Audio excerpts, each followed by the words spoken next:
2, 1.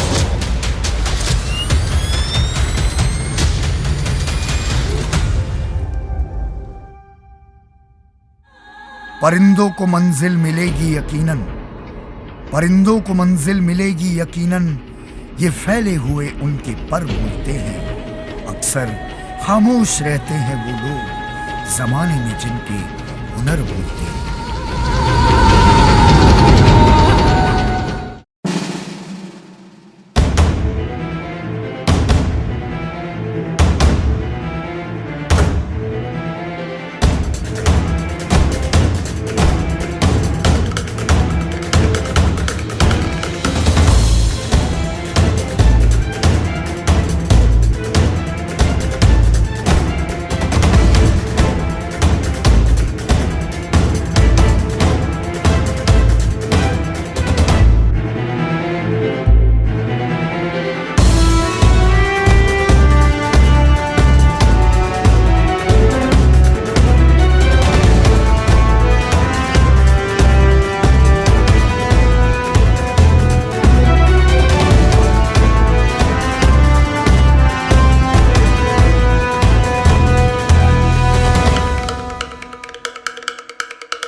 भारत का एक विशाल प्रदेश उत्तर प्रदेश, जिसके जिला संबल के एक छोटे से गांव सैजनी में श्री गंगाराम एवं उनकी धर्मपत्नी पार्वती जी एक मध्यवर्गीय परिवार में अपना जीवन यापन कर रहे हैं। और इसी परिवार में एक होनहार बच्चे का जन्म 3 जुलाई 1990 में होता है, जिसका नाम दिनेश कुमार पड़ता है। 5 भाई बहनों में दिनेश कुमार जी का स्थान तीसरे नंबर पर आता है। अपने माता पिता एवं भाई बहनों के साथ दिनेश कुमार अपने पैतृक गांव सन 1994 में अपनी पूरी फैमिली के साथ रहते हैं और 1995 में उनके माता पिता और भाई बहन अपने ननिहाल आ जाते हैं, क्योंकि सन 1989 में उनकी नानी का देहांत हो जाता है और उनके नाना की सिर्फ एक ही संतान थी और वह थी दिनेश जी की माता जी। दिनेश जी के नाना जी एक पैर से विकलांग होने के कारण उनकी देखभाल करने वाला कोई नहीं था और नाना जी की देखभाल करने के लिए हमारी पूरी फैमिली सहजनी गांव में रहने लगी। पारिवारिक आर्थिक स्थिति ठीक ना होने के कारण दिनेश जी के पिताजी ने उनका दाखिला गांव के प्राइमरी स्कूल में करवा दिया था।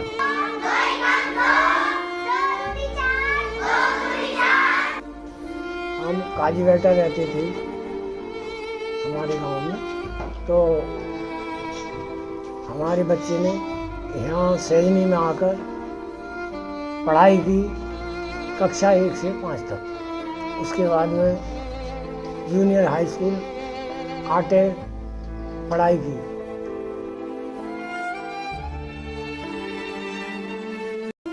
जहाँ से उन्होंने कक्षा 1 से कक्षा 5 तक की पढ़ाई पूरी की।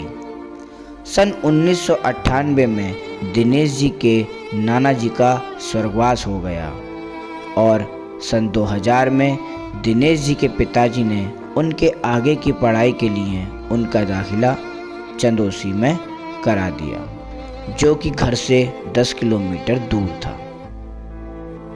दिनेश जी अपनी आगे की पढ़ाई वहीं से पूरी करने लगे। पढ़ाई में होशियार होने के कारण वह बहुत ही तेज दिमाग के और फुर्तीले शरीर के भी थे। उन्होंने सरस्वती शिशु विद्या मंदिर में भी अपने 10वीं की पढ़ाई पूरी करी। परिवार की आर्थिक स्थिति खराब होने के कारण वह प्राइवेट स्कूल में भी नहीं पढ़ सके। फिर उन्होंने धीरे धीरे दूध का एक छोटा सा कारोबार किया, जहां से वह अपने परिवार की आर्थिक स्थिति को मजबूत करने में जुट गए। और फिर 2008 में दिनेश जी एक प्राइवेट स्कूल में प्रवेश लेते हैं और वहां से अपने इंटरमीडिएट की पढ़ाई पूरी करते हैं। 2008 में उनके बड़े भाई का विवाह हो जाता है और दिनेश जी के ऊपर अब परिवार की जिम्मेदारी पहले से बढ़ जाती है। जहां घर में एक और खुशी आई तो इस साल अचानक से घर में एक खतरनाक घटना ने अंजाम लिया। दिनेश जी के पिताजी की अचानक से कुट्टी काटने वाली मशीन से दुर्घटना हो जाती है। इस दुर्घटना के कारण उनके पिताजी के सीने में चोट लग जाती है।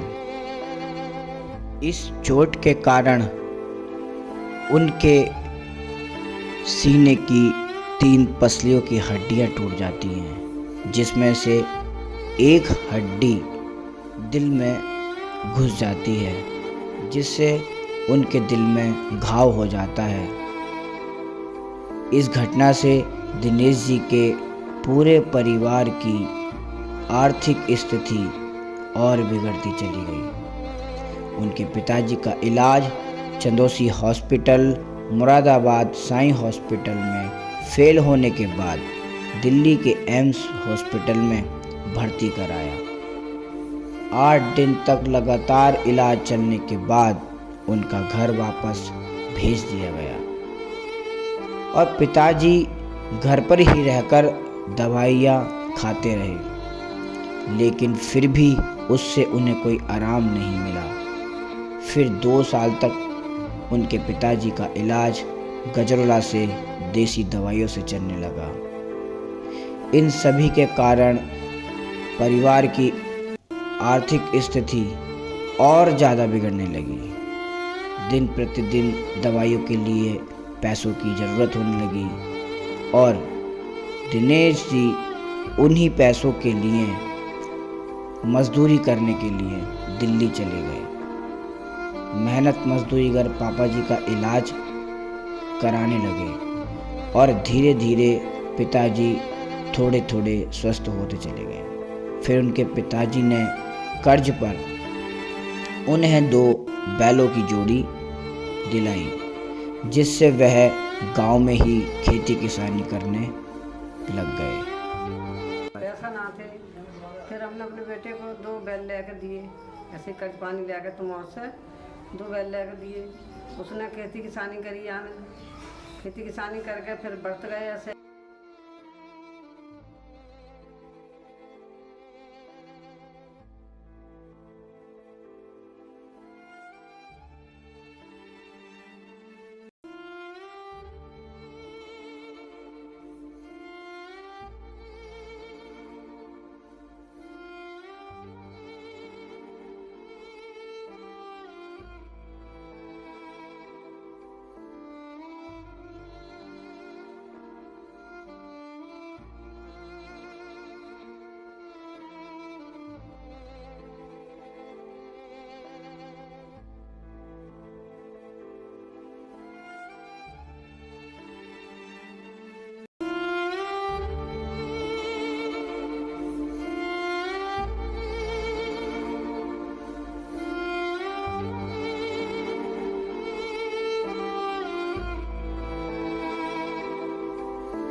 मेहनत के दम पर उन्होंने एक पुराना ट्रैक्टर खरीदा और उसी पुराने ट्रैक्टर से फिर धीरे धीरे खेती बाड़ी करते करते उन्होंने एक नया ट्रैक्टर लिया।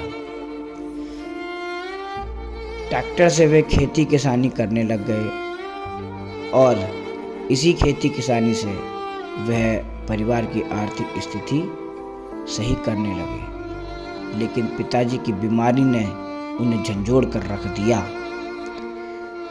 दिनेश जी को बहुत ही हताश कर दिया था।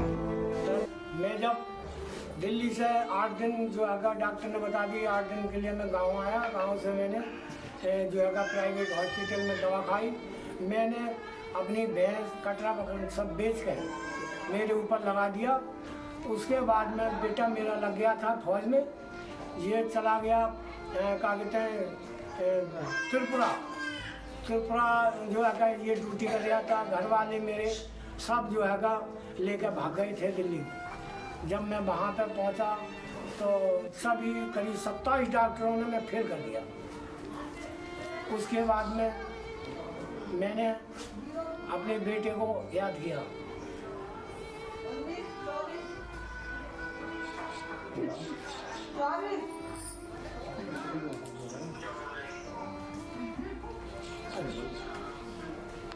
इतनी दवाइयाँ चलने के बाद भी उनके पिताजी ठीक नहीं हो पा रहे थे और फिर पूरी तरीके से दिनेश जी टूट चुके थे। मैंने अपने बेटे को दिल्ली बुलाया।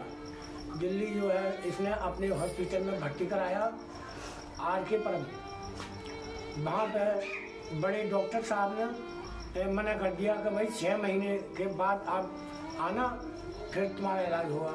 ये उन पे बड़े डॉक्टर पे अकड़ गया। बोला सर मेरी छुट्टी है, अगर मेरे माँ बाप बेकार जाएंगे, ख़त्म हो जाएंगे, फिर मैं क्या करूँगा, अभी भर्ती करो मेरे को। तब बेटे ने मेरे कह सुनकर बड़े डॉक्टर को जो है कागज़ बनवा कर 25 नंबर बेड दिया। 25 नंबर बेड पे जाकर मैं वो जो है वहाँ पे सुला दिया। फिर डॉक्टर बोले जाओ जल्दी 4 बोतलें खून का इंतजाम करो। मेरे बेटे आए दोनों, आ करके एक मेरे दामाद, एक मेरे फौजी और 2 अन्य जो है नेटा के, एक मोमडन था लड़का डॉक्टर साहब का और एक ठाकुर मेडिकल चला रहा। वो इन्होंने चारों ने मेरे मिलकर 4 बोतल खून दिया।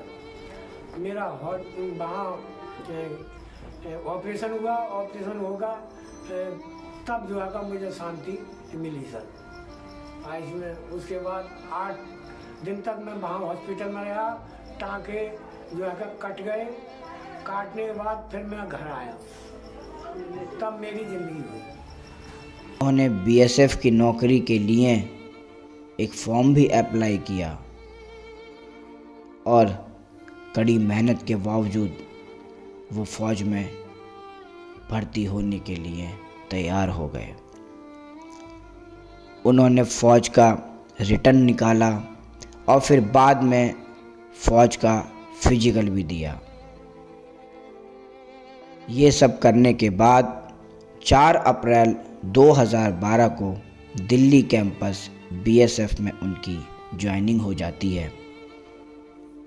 दिसंबर 2012 में उनके पिताजी ने उनका रिश्ता तय कर दिया था और उनकी शादी हो जाती है। अपने पिताजी को स्वस्थ देखकर वह बहुत खुश होने लगते हैं, परंतु कहते हैं कि किस्मत को तो कुछ और ही मंजूर था। वे अपनी नौकरी से संतुष्ट नहीं थे। अब उन्हें जीवन में कुछ बड़ा करना था और वह BSF की नौकरी छोड़कर आ जाते हैं। फिर दिनेश जी की मुलाकात 2023 में फेसबुक के माध्यम से एक महान कंपनी BLPL के MD and CEO Shri Padam Singh sir से होती है, क्योंकि पदम सिंह सर भी उसी दिन उसी शहर आए हुए थे जहां कंपनी का हेड ऑफिस था और वह कंपनी के हेड ऑफिस जाते हैं और वहां पर वह श्री पदम सिंह सर से मिलते हैं और पदम सिंह सर उन्हें कंपनी के पूरे प्रोडक्ट की जानकारी देते हैं, कंपनी के बिजनेस की जानकारी देते हैं और उन्हें प्रोडक्ट के बारे में बताते हैं और एक एक करके कंपनी के सारे प्रोडक्ट को दिखाते हैं और कंपनी में उन्हें विज़िट कराते हैं। वह कंपनी में विज़िट करते हुए अपने आप को देखते हैं तो उन्हें विश्वास होता है कि यही वह प्लेटफॉर्म है जिससे वह आगे बढ़ सकते हैं और अपने परिवार के सारे सपने पूरे कर सकते हैं और कंपनी से जुड़ने के लिए ठान लेते हैं। वह कंपनी से जुड़ने की बात कर लेते हैं और फिर वह उसके बाद महाराष्ट्र चले जाते हैं और महाराष्ट्र से आने के बाद फिर वह कंपनी में अपनी आईडी लगा लेते हैं। उनमें एक नया इतिहास लिख सकते हैं। दिनेश जी को विश्वास हो गया और उन्होंने कंपनी के सीईओ श्री पदम सिंह सर पर विश्वास किया और अपनी आईडी लगाकर काम करना शुरू कर दिया।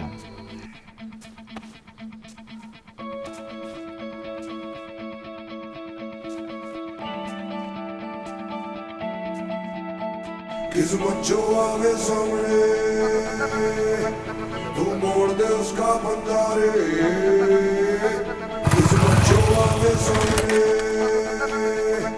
तू मोड़ दे उसका बंदा रे।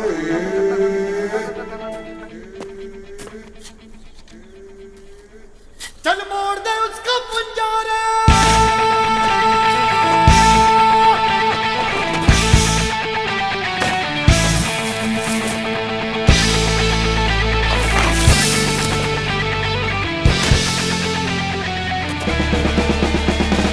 वह घर घर जाकर लोगों को कंपनी के प्रोडक्ट के बारे में जानकारी देते रहे और लोगों से जुड़ते रहे, लेकिन उन्हें इसके साथ साथ कई परेशानियों का भी सामना करना पड़ा। कहीं पर तो उन्हें खाली हाथ लौट कर आना पड़ा तो कहीं से वह निराश होकर लौटने लगे। लेकिन एक समय ऐसा आता है कि उनकी दी हुई जानकारी एक व्यक्ति के समझ में आ जाती है और वह कंपनी ज्वाइनिंग कर लेते हैं। ऊपर अल्लाह नीचे धरती बीच में तेरा जुनून रे सुल्तान।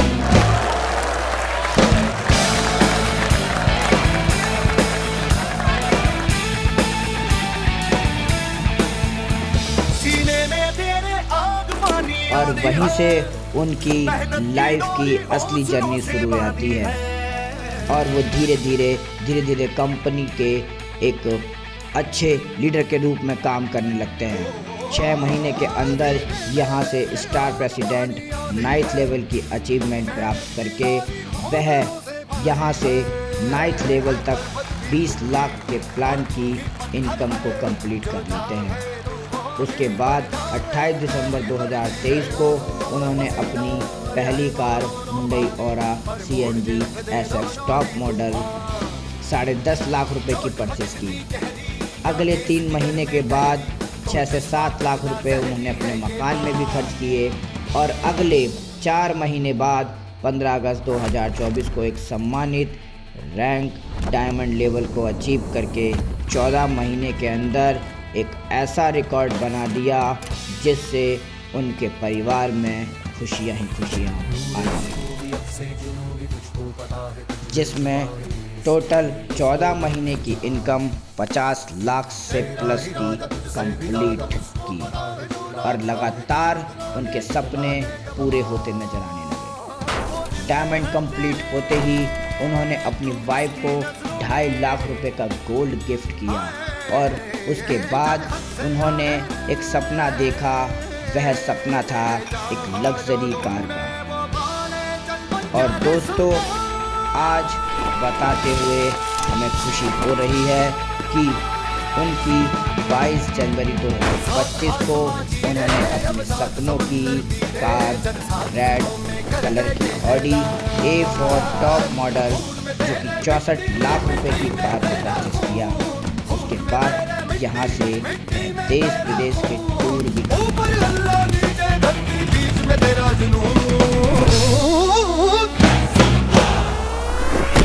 साथ आसमां चीरे अब साथ समंदर पीरे चल साथ सुरों में कर दे ये ऐलान। हिम्मत है दोनों को जुर्रत है तो बात की हथेली है